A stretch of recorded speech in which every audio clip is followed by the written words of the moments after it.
Hello students.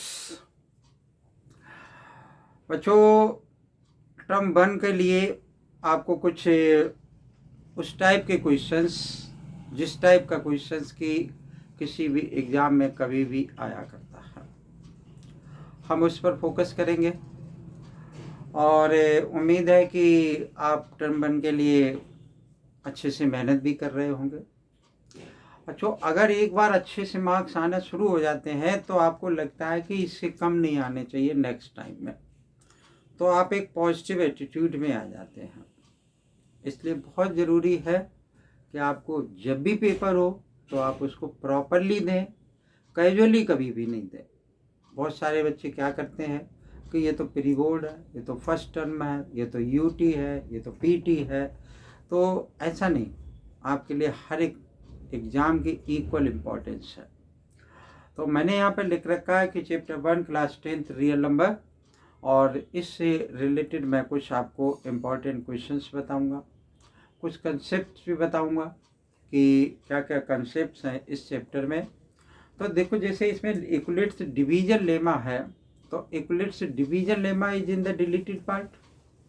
लेकिन अगर आप उससे एचसीएफ फाइंड आउट कर देंगे, अगर मान लो कि कोई क्वेश्चन है और उस क्वेश्चन में क्या है कि एचसीएफ फाइंड आउट करना है, you have to use the Euclid's division lemma and write their HCF, तो ऐसा नहीं है कि टीचर उसको गलत कर दे। जैसे हमारी एनसीईआरटी बुक में पहले वाली एक्सरसाइज है, उसमें पहले क्वेश्चन में 3 पार्ट दे रखे हैं कि find the HCF such and such, such and such, such and such.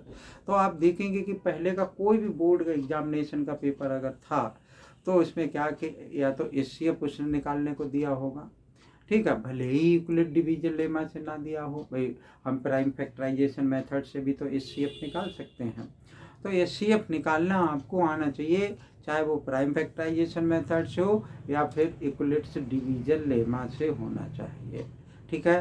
तो पहला काम क्या कि अगर अभी तक आपने एचसीएफ निकालना नहीं सीखा है तो एचसीएफ निकालना ज़रूर सीख लें, ठीक है। तो मैं इस वीडियो में आपके लिए लिखूंगा कुछ बहुत थोड़े से इम्पोर्टेंट क्वेश्चन जो कि आपके किसी न किसी काम आएंगे। आप उनकी ज़रूर प्रैक्टिस करेंगे तो आपका कॉन्फिडेंस लेवल अपग्रेड होगा, ठीक है। So we have to write the question number 1। बहुत आसान सा चैप्टर है ये। पहले वाले क्वेश्चन में हमने क्या लिख दिया, एक्सप्लेन वाई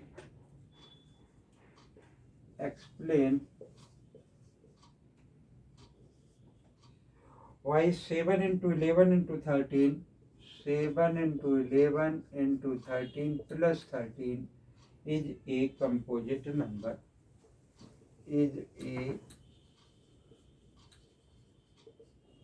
composite number, यानी ये एक कंपोजिट नंबर क्यों है, ठीक है। अगर आप इसको मल्टीप्लाई करोगे, फिर प्लस करोगे, फिर इसके फैक्टर करोगे, कंपोजिट नंबर क्या होता है, वो नंबर जिसके कि 2 से ज़्यादा फैक्टर हो जाए, यानी 3 या 3 से ज़्यादा फैक्टर हो, वो कंपोजिट नंबर।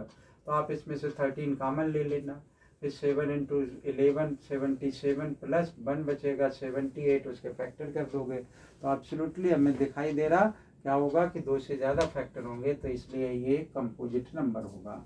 मैं फिर कह रहा हूँ आपसे कि एलसीएम और एचसीएफ आप अच्छे से निकालना सीख लेंगे। अगर आपने नहीं किया हुआ है, बहुत सुनने में बहुत आसान लगता है, लेकिन पेपर का वो भी एक क्या होता है कि पार्ट हुआ करता है। मैंने मान लो कि इसी टाइप का क्वेश्चन लिख देता हूँ, if the LCM of 26 and 91, if the LCM of 26 and 91 is 182, then find HCF। क्या फाइंड आउट करना है मुझे, HCF फाइंड आउट करना है, ठीक है। हो सकता है कि एलसीएम निकालना हो और HCF गिवन हो सकता है एलसीएम HCF दोनों निकालना हो, तो आपको प्राइम फैक्टराइजेशन मेथड यानी फंडामेंटल थ्योरम ऑफ अर्थमेटिक आनी चाहिए। प्राइम फैक्टर हर स्टूडेंट को ही आता होगा जो भी क्लास 10th में पहुंचा होगा, और अगर नहीं आता है तो उसको आना चाहिए, ठीक है। हमने यहाँ पे लिख लिया कि प्रूव दैट किस टाइप का क्वेश्चन हो सकता है। मान लो कि मैंने लिख लिया 5 - 2√3 इज ए इरेशनल नंबर।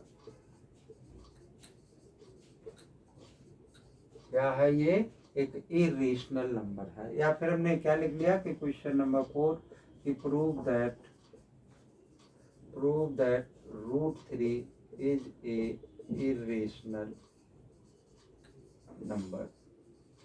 ठीक है, तो मैंने क्लास में भी ऐसे बहुत सारे बताए कि किस टाइप से इनको हम कर सकते हैं, आपको आने चाहिए ये। फिर मैंने लिखा क्या कि एक और क्वेश्चन लिख लिया, question number 5, find the largest number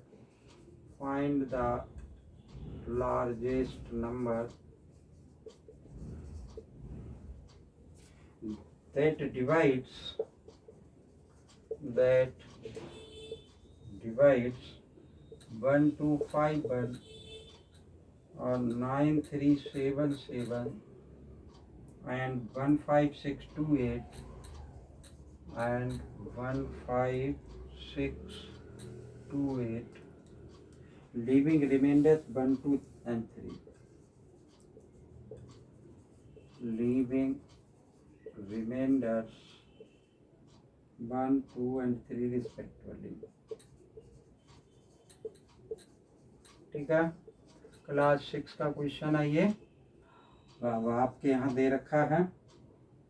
यहाँ एक और लिखा वर्ड प्रॉब्लम में, क्योंकि वर्ड प्रॉब्लम भी आ सकता है। यहाँ लिखा कि 3 sets of English, Hindi and mathematics books, 3 sets of English, Hindi and maths book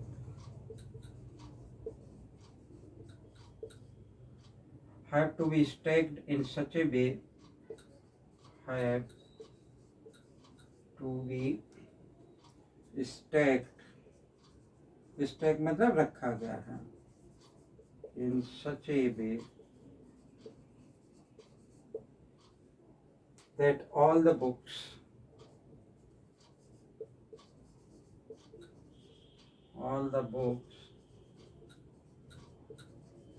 are stored topic wise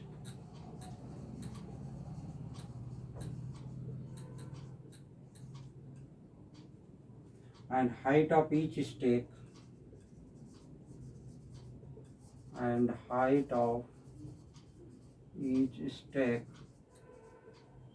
is same.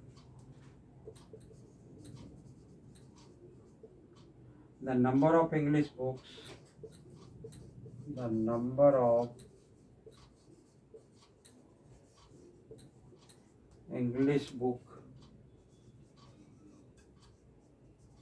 is 96.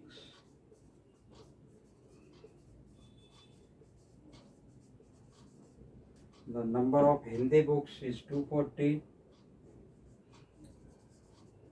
Hindi books is 240 and maths books is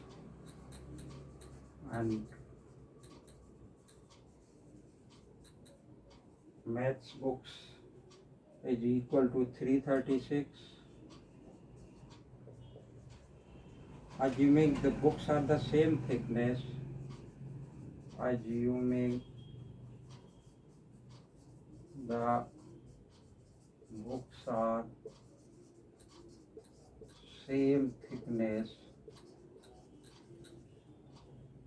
determine the number of stacks of English, Hindi and mathematics book. Determine the number of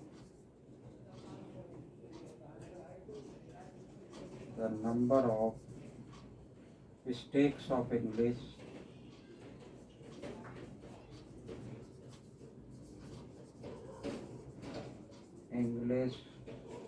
Hindi and maths books.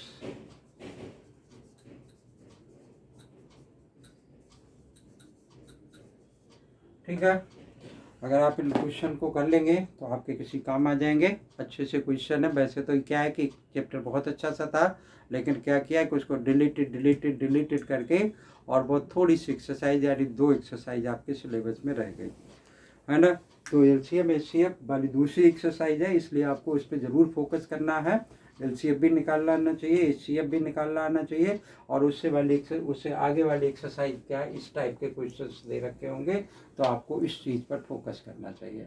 ठीक है, अगर ये question आप कर लेंगे तो आपको लगेगा कि बहुत कॉन्फिडेंस लेवल आपका अप होगा और पेपर में इस टाइप का अगर क्वेश्चन आएगा तो आप बहुत आसानी से कर पाएंगे।